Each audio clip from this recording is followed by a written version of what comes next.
So hey guys, Huzzy here, bringing you another video, this time of team comps. Now I have said I'm going to do this video for quite some time, but with low replay it's been a bit meh, so finally I've managed to get footage, or enough footage, to do this video. Now there will be, well, the format of this video is going to be as follows. I'm going to give you a comp that will basically be footage of in a game, but then I'm going to give you alternatives that will come up on the screen. Now there are more alternatives that will actually come up.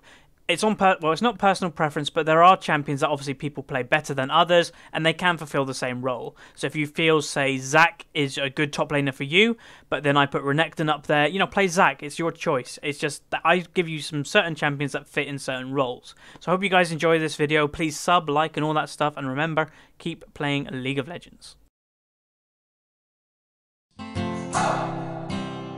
So this is the Protect the Blank kind of comp. It works in the way of, Kayle is a fundamental for this comp, or you can go something like Ryze in mid. Now, there will be alternatives coming up on the screen now, but yeah, you can run general things. Kayle is really good in this comp. Running a Vayne or a Pokmon, you can do really well in this comp, or you can do a Caitlyn that she's way in the back, just have a tank line for her, which you can see in this game. We have Renekton, Volibear, and Janna. Janna will keep people away from it, and we have a Volibear and a Renekton just standing in the middle of the team fight, absorbing all that damage so the Caitlyn is free to shoot people. Then you have me also doing quite a lot of damage, but you also have me being able to shield her and protect her. Now this comp has actually made us win quite a lot of games. It does, as I said, work really well with a Vayne or Pokmon, but it can work with Caitlyn as well. So there is alternatives on the screen right now. Have a little look at them. I'm not going to go over them completely because they all fill the same roles. They're just champions that can do different things. Obviously you want two big tanky champions for disturbance and that type of thing. But yeah, pause the video if you want to just see the comps a little bit more clearly. And yeah, next one is going to be Poke. Okay, this is probably like the most famous comp that everybody kind of knows in their head, that type of thing. It's the Poke comp. Now, there are kind of, fundamental mid laners that you kind of need for the Poke comp. One is Nidalee, then there's Lux, then there's Kha'Zix. Now, there are others, they will be on the screen now, but they're the ones I tend to stick to. Top lane is always good to have a Jace with you. He has the disengage, because a Poke comp is a Poke comp. You do not want to just randomly have a team fight with another team, because that is not what you're going to win at. Now, you can mix it up a little bit with a team fight, and that's what we did this game. You can see over on the right of the screen, my team. We've got a Maokai, MF, Nidalee, Lulu, and Jace. Now, that's a lot of poke. We've got technically 3 champions that can poke. We've got myself as Nidalee, we've got a Jace top, and we have a Lulu. Now, Lulu does a surprising amount of poke. Obviously, mainly in lane, she does quite a lot of poke if you're an aggressive Lulu. But then we have the Maokai for team fights to reduce the damage we're taking, but also is a tank line for us. And we also have the MF that if a team fight does break out, then she can absolutely wreak havoc just ulting on top of the whole team fight.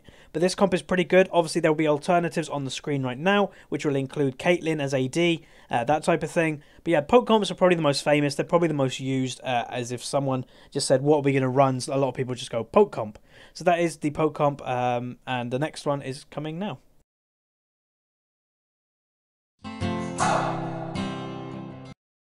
So quite a lot of people won't actually know what an early game team comp kind of is. It's basically you want to win the early game. If you do go to late game, mind, you will be in trouble, as that's where you will fall off. Now, obviously in this game, there'll be alternatives on the screen right now. We have Lee Sin mid. That is a pretty damn good early game champion, obviously. He does fall off late game. His damage doesn't really fall off, his tankiness does. But if you're in mid lane, you should be building him DPS anyway. But you want to combine a bit of late game with this comp, but mainly, you do want to win the early game. So you have a Lee Sin top, have Lee Sin mid, have a Renekton top, have an MF bottom or a Draven bottom, have a Thresh Sona or something like that. But then in the jungle, run something like a Nort, a Nasus, or a Cho'Gath that can carry you in the late game. Just be that tanky champion that gets in the way and lets you guys still do the damage in the late game.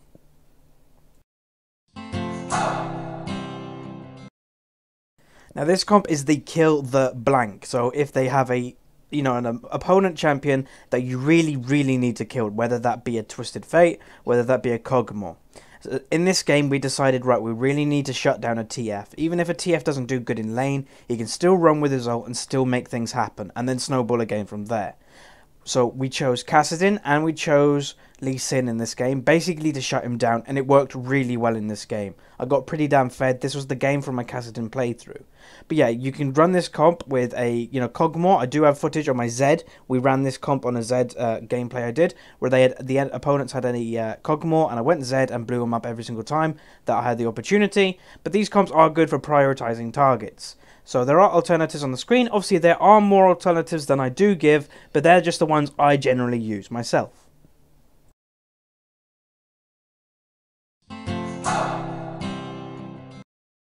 Okay, next comp is the AoE Disturbance comp. Now, this is one of my favourite comps to run, as it allows me to play one of my favourite champions, which is Gragas. Gragas, as everybody knows, is one of the best AoE Disturbance in the game. He has general massive AoE, but with his ultimate, he can throw people around, that type of thing. Now, in this game, you can see right now, our AoE is amazing.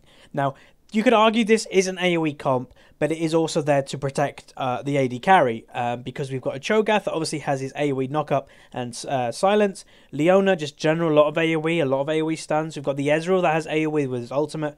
Gragas, obviously, as I said, big AoE disturbance and general AoE. And we've got Nasus that will just stand in the middle of everybody with Sunfire and his ultimate and be a genuine, monster of AoE. So this is a comp that you can run many alternatives, but there are a couple crucial things.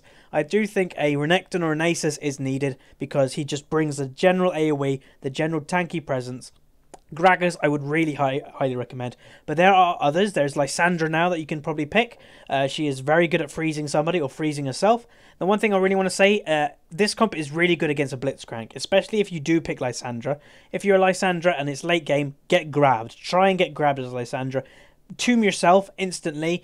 Bam, you're just landing so much damage on them for free, basically. So that is a pretty good comp. I do love running this comp quite often. Okay, the split push comp. Now, this is another one that a lot of people recognize as one of the main comps, and you can do this with several different, people, that type of thing. Obviously, Shen is known for having a split, orientation of how you play him, but there is also Zed. Zed is a pretty damn good split pusher, especially if you've got mobility boots on him. He's really, really quick at pushing waves with his Shadow Clone and E.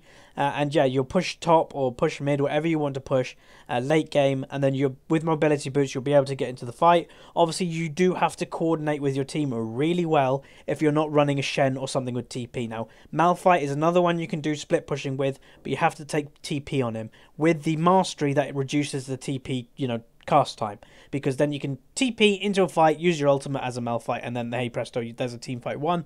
But then you'll still have a lane pushing. Now, split pushing is really effective, and yeah, it can be used with multiple things, but mainly split pushing is a top role thing, that then your team is a disengage. So if you're only 4 and it's not a Shen, obviously if you have a Shen, it changes it a little bit, because then you can engage, and Shen's going to be there if he has ultimate, where most of the time if you don't have Shen, then you need a disengage team. So Jace is good for disengage, Sona's good for disengage, Janna's good for disengage, that type of thing. Ari's good. But yeah, there'll be alternatives on the screen now. Pause the video if you want to have more of a look. And the next one's coming up now.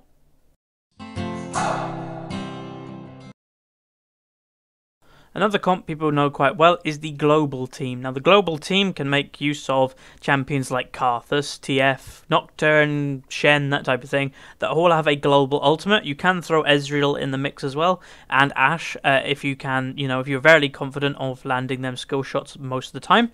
But yeah, your core of these teams are them 4 champions I started with, so TF or Karthus mid, or Shen top, or Shen jungle, or Nocturne jungle. They're kind of the 4 champions and 4 kind of places that you put them where they make these team comps viable. They're mainly used for feeding bot lane, so run something that can, snowball quite hard, run a Draven or a Vayne, or even a Cogmore can work with this comp, but you basically have to play quite passively in bot lane to make your enemy push against you. And once TF hits 6, once Shen or Nocturne hits 6, do a 4-man gank bot lane, try and get a kill or 2, and then you get a free dragon. That's how you snowball the game as a global team. Now, another benefit to this, a TF is extremely good late game. He can also split push himself, and if you run that with a Shen or a Nocturne, you could have 2 people split pushing at the same time in different lanes, lanes. Then you have the 3 remaining people in, say, mid lane. And then if a team fight breaks out, a TF can ult into the team fight, and Shen with his ultimate can run into rescue, or shield into rescue and that type of thing. Yeah, but global comps are used quite often in LCS, and yeah, there are quite a lot of things that you can do with them, and I really like them. TF and Karthus are some of my favourite champions. So yeah, just generally it's a really good comp.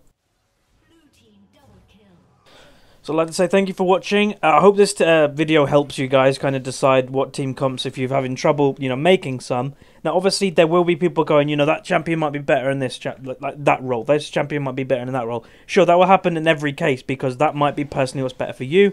This video is basically what's worked for me and my team.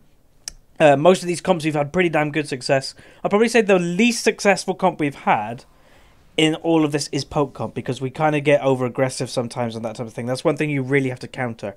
But yeah, this is the team comp video, and one video I'm probably going to make soon is the League of Legends jargon video. So that'll be like, what does Mia mean, what does SS mean, what does ROA mean, all the little acronyms that everybody kind of is confused if you're a new player. I'm going to go over some of them, and hopefully you guys will enjoy that. Obviously it won't be great if you're not a new player, but anyway, thank you for watching.